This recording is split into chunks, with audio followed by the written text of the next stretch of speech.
if you have a model trained for an app already, and if you do, what are the accuracy levels. And the second one, it seems like audio analysis is an important aspect of your work, and how you narrow down to audio analysis, and how do you account for different accents in that analysis? Wow, that's awesome. That's really good. All right, first question. Yes, we have a model. And the one bit was how do we check the accuracy? So there's two stages on how we're going to actually track the accuracy of this. The first one is internally. We're going to use cross-validation. So I don't know if you're familiar, but what it is, it's basically, how would I explain this easily? So let's say we have 10,000 audio recording of children with dyslexia. And out of a 100,000 data set, right? What we do is we take 10,000 out, we train a model on the 90,000, and then we use the 10,000 to do some testing. And then out of 10,000, we're going to say, well, out of 10,000, we've got 98 right answer. And then what we do is we then put that 10,000 back in, take another 10,000 out, and that's cross-validation. So we internally test that the model is accurate.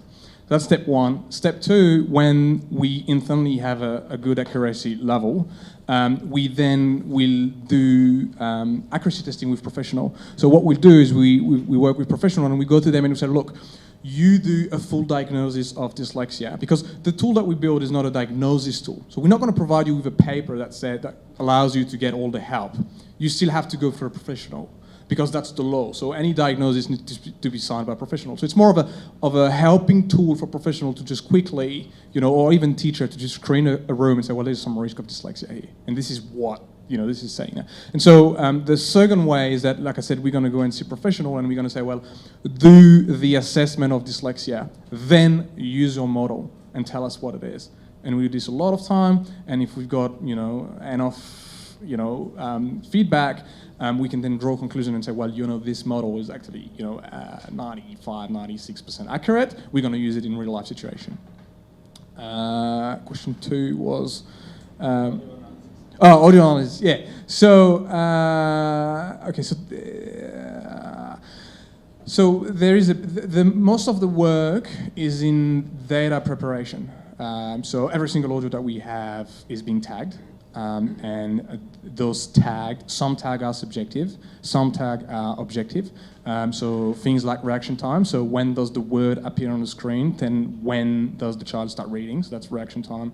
Then we have, error reading. So did the child read the word correctly?